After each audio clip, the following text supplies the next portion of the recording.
मेरे प्यारे साथियों नमस्कार। एक बार फिर आप सभी का टोटल एग्जाम में स्वागत है और उम्मीद करते हैं कि आप लोग की तैयारी जो वो अच्छी हो गई होगी। और इसी क्रम में मैं कुछ डिस्कशन करना चाहता हूं कि जो आप लोग ऑनलाइन टेस्ट लगातार दे रहे हैं, जैसा कि आपको पता ही होगा कि हम लोगों ने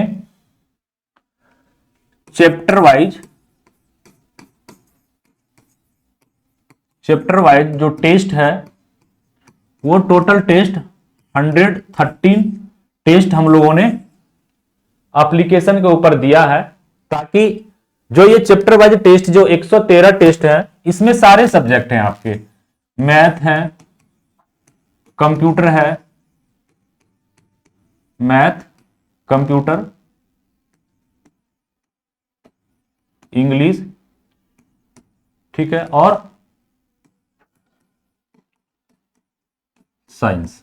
ठीक, तो 113 जो टेस्ट है चैप्टर वाइज, जितने भी इंपॉर्टेंट चैप्टर हैं चारों सब्जेक्ट के, उसके टेस्ट आपको दे दी गया। 113 टेस्ट दे दिया गया है, ठीक है। और साथ ही एक एफएलटी भी दिया गया है, ठीक है।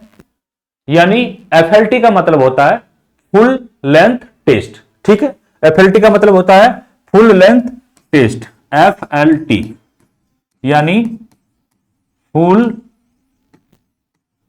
लेंथ टेस्ट, जो आपको कितने दिए गए हैं 10। और ये स्टार्ट होगा, ये जो एफएलटी है ये स्टार्ट होगा कल से, यानी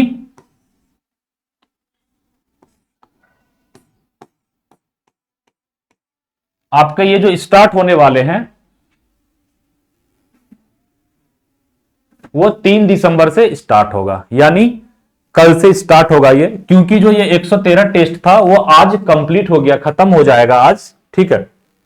और ये टेस्ट आपका स्टार्ट होने वाला, ठीक है। तो कोई भी आप टेस्ट देते हैं, ठीक है, कोई भी टेस्ट देते हैं, सपोज दैट हम उदाहरण लेते हैं, ठीक। जैसे टेस्ट नंबर आप 1 दे रहे हैं, ठीक है। आपको टेस्ट नंबर 1 देना है, तो टेस्ट नंबर 1 तुरंत आपको नहीं देना है। टेस्ट नंबर 1 देने से पहले आपको क्या करना है, रिवाइज करना है। सबसे पहले आपको पहला स्टेप होगा टेस्ट का रिवाइज करना, ठीक है। पहला स्टेप है आपका क्या, जो भी टेस्ट दे रहे हैं उसका रिवीजन करना। और ये जो टेस्ट नंबर 1 है, जब आप जाके सबसे पहले टेस्ट को देख लीजिएगा जिसको देना है, वहां से आपको यह पता चलेगा, वहां से आपको इस टेस्ट का सब्जेक्ट का पता चलेगा और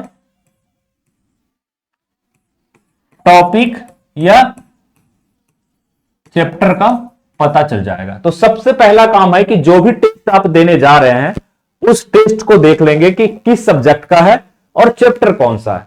फिर आपको क्या करना है, वही चीज आपको रिवीजन कर लेना है पीडीएफ में, ठीक है। रिवीजन कहां करना है, पीडीएफ में करना है, जहां पे आपको एमसीक्यूज दिया गया है और इसके आंसर्स हाईलाइट है, ठीक है। आंसर्स क्या है, हाईलाइट है।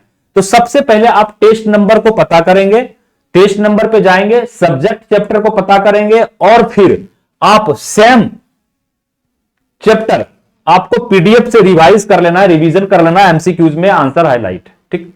रिवाइज करके आपको टेस्ट दे देना है, ठीक। अब टेस्ट देने के बाद आपको पता चला कि इस टेस्ट के अंदर टोटल क्वेश्चन जो था वो 50 था, ठीक है। करेक्ट हुआ मान लिया जाए 35 और रॉन्ग हो गया आपका,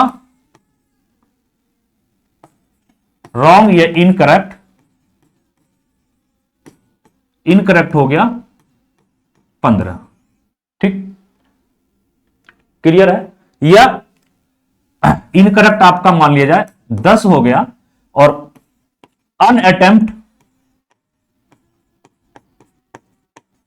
यानी जिसको आप अटेम्प्ट नहीं किए, टफ था या वो क्वेश्चन आप नहीं जानते थे, वो है 5 मान लिया जाए। सबमिट करने के बाद ठीक आपको पता चलता है कि करेक्ट 35। सबमिट करने के बाद आप रिजल्ट में गए, पता चला कि करेक्ट 35 है, रॉन्ग या इनकरेक्ट 10 है, और 5 क्वेश्चन को आपने अटेम्प्ट नहीं किया, बनाया नहीं। ठीक, यानी टोटल क्वेश्चन ये जो 15 है इसको आपको सॉल्यूशन में जाके 2 बार रिवाइज करना है। वहीं पे जहां पे रिजल्ट है वहीं पे करेक्ट इनकरेक्ट पैनल बना हुआ है, करेक्ट इनकरेक्ट और अनअटेम्प्ट। तो करेक्ट तो आप जान गए, इनकरेक्ट पे टच करेंगे और वहां से आप जितने भी गलत क्वेश्चन हुए 2 बार अच्छे से पढ़ लेंगे। फिर अनअटेम्प्ट बगल में है आपका, मिल जाएगा बटन, वहां पे जाके जो आपने अटेम्प्ट नहीं किया उसका क्या आंसर सही है उसको आपको रिवीजन कर लेना। यानी करेक्ट के अलावे दोनों का आपको रिवीजन करना है। उसके बाद रिवीजन करने के बाद आफ्टर रिवीजन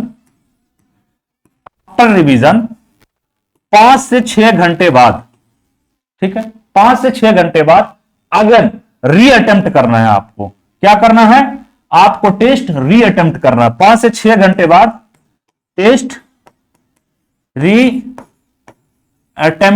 करना है। आपको क्या करना है, रीअटेम्प्ट करना है। और फिर देखना है आपको कि पहली बार जब आपने टेस्ट दिया तो मात्र 35 करेक्ट था, इस बार आपका कितना करेक्ट होता है। तो जाहिर सी बात है, सीधा आप लगभग आप मान के चलिए कि 50 क्वेश्चन है तो 45 प्लस आप स्कोर कर लेंगे। ठीक है, तो इस प्रकार से हर टेस्ट में आपको करना है। ठीक, 2 बार तो आपको वो टेस्ट देना है, एक बार देने के बाद उसको एनालिसिस करना है, सॉल्यूशन को देखना है, जो भी गलत है या जिसको भी आपने नहीं अटेम्प्ट किया है उसे रिवीजन करना है, और 5, 6, 7 घंटे के बाद वापिस से उस टेस्ट को फिर से देना है। और ये जो है प्रोसेस आपको लगातार करते रहना है, नया टेस्ट देना है, जो टेस्ट दे दिए उसको रीअटेम्प्ट करते जाना है, रैंकिंग सुधारते जाना है। और इसमें जो ऑनलाइन टेस्ट हम लोग दिए हैं यहां पे निगेटिव मार्किंग भी हमने रखा है, हालांकि आपके एग्जाम में नहीं है, ठीक है, लेकिन हमने यहां पे दिया है ताकि आप तुक्का ना लगाएं। ठीक है, तो इसलिए हमने निगेटिव मार्किंग दिया है, तुक्का लगाएंगे तो आपका रैंकिंग भी कम हो जाएगा और नंबर भी कम हो जाएगा। ठीक है, तो उम्मीद करते हैं कि ये जो प्रोसेस पूरा है कि आपका जो टेस्ट है उसमें स्कोर कैसे आप बढ़ाएं और एग्जाम में एक बेहतरीन प्रदर्शन आप कैसे कर सकें, इसको आप फॉलो कीजिएगा तो जरूर आप सक्सेस हो जाइएगा। ठीक है, तो इन्हीं शब्दों के साथ हम लेते हैं आपसे विदा। जल्द ही एक बेहतरीन वीडियो के साथ फिर मिलेंगे, तब तक के लिए जय हिंद, जय भारत।